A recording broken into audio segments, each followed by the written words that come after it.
But as I start, I'd like to appreciate our keynote speakers, our panelists,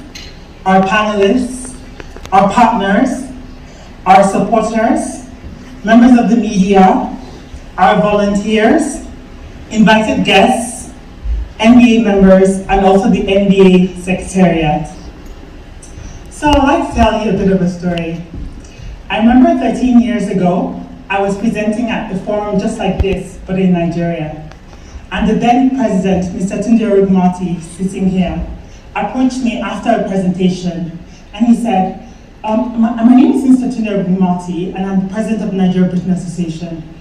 I really love your presentation, and I think you should consider being a member of the NBA, because the NBA needs people like you. And that has begun a really beautiful journey with the NBA, where I served under 4 presidents in the NBA. I've also been part of a very laudable project called the Laptop for Learning Project, which was started by different NBA members and co-founded by Mr. Phil Hall, our vice patron, and also his lovely wife, Caroline Hall. And the project provides screen-based technology in government primary schools in Nigeria by ensuring that we create a clubhouse where children can learn and explore. These are some of the many successes.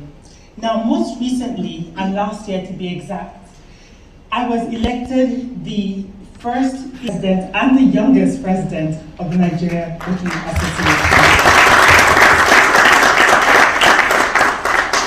Let me thank the association once again for inviting me. Now, we're all aware that environmental issues exist and could consist of air pollution through emissions due to old equipment, lack of modernization, water pollution from industrial chemicals, desertification, industrial waste, solid waste due to poor management of sanitary infrastructure, climate change, etc. But the threats of climate change pose a huge challenge to economies all over the world. And it is in view of this that the federal government of Nigeria made commitments under multilateral arrangements, such as the UN Framework Convention on Climate Change, the Paris Agreement, United Nations Convention to combat desertification, amongst others, to protect the environment and to take urgent action in pushing back the effects of climate change. So I wish to posit that an effective means of concretizing the commitments made under these multilateral arrangements is to adopt and maintain trade, investment, and industrial policies that support environmental and climate goals, as well as promote more sustainable production and consumption. This will be crucial if we are to achieve the Sustainable Development Goals. But let me commend the organizers for capturing the theme of this session, environmental issues that affect investment, trade, and industry, given the impact of climate change on economies and the need for collective action to foster sustainable growth and development. This is because in an effort to increase production and trade capacity, countries are tempted to implement policies that incentivize pollution-intensive production activities over exploitation of marine and natural resources, thereby contributing to global warming, environmental degradation, and disruption of marine and other ecosystems.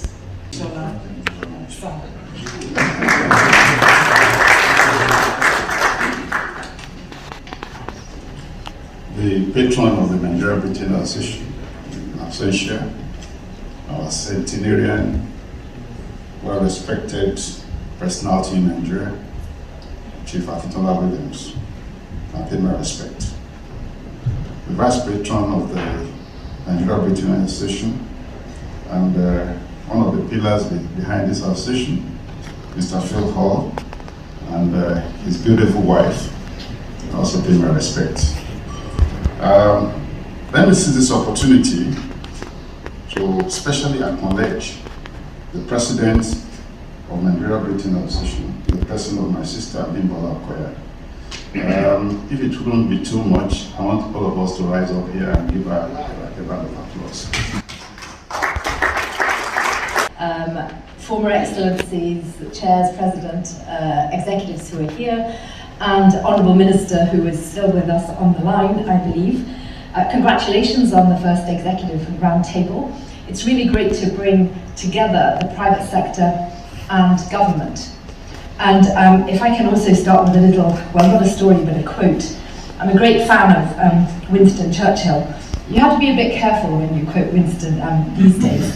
But I think this is a quote that probably none of the leadership candidates who might be around the place have used in the last couple of weeks.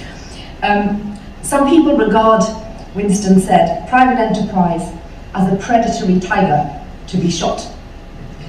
Others look on it as a cow they can milk. Not enough people see it as a healthy horse pulling a sturdy wagon. In other words, doing a good job of work that supports the community and brings prosperity. So I think that when we bring together government, the public sector, private sector and finance, along with the specialisms of development and climate, the technical things that go with that, is the moment when that collaboration comes together to give us. There's a critical role to play in environmental protection and efforts to mitigate damage to the planet. This is a result of trade policies that can be powerful tools to increase resource efficiency, scale up investment in clean and resilient infrastructure, and accelerate climate-friendly innovation. Here in the United Kingdom, and we do have offices in Hong Kong and also in Nigeria. When it comes down to saving the environment or actually just being accountable for our own activities in this world, we have to think about our digital footprints. And if you're in commerce or in business, you also have to think about what that actually entails, what are your obligations. After the pandemic, and during the pandemic even, we were all forced online quite rapidly. Many businesses who didn't have their proper digital organization sorted out found themselves lagging behind. Others rushed into forming websites and engaging in transactions quite rapidly in order to just try and make sure that they stayed relevant. Throughout Africa, we've been quite savvy when it comes down to moving money in on digital platforms, and you've seen that the growth post-pandemic in online business has been phenomenal.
Yes, this program is an executive roundtable of the Nigeria-Britain Association. The association has been around for over 53 years, running predominantly in Nigeria. Now, what we've done is that we wanted to have a roundtable discussion on one of the most topical issues, and there's nothing more topical now than the environment and climate change to be particular. you might not know, but as of last week, in the UK, we had temperatures as high as 40 degrees Celsius, which is even higher than the temperature in Nigeria. It's really a very topical issue. And what we find is that some of these environmental issues affect trade and investment between Nigeria and Britain and other nations. And we thought that it would be very good to bring the ecosystem, that's the government, the private sector, NGOs, and different organizations working together so that we can come and forge a solution together. Now, ongoing, we have discussions both from Nigeria and Britain where we're talking about some of these issues that impact climate change and how we can collaborate and come up with different initiatives that we can follow through. We're moving away from the usual talk shop by ensuring that we have major networking platforms that we can leverage on so that we can make a real sustainable impact.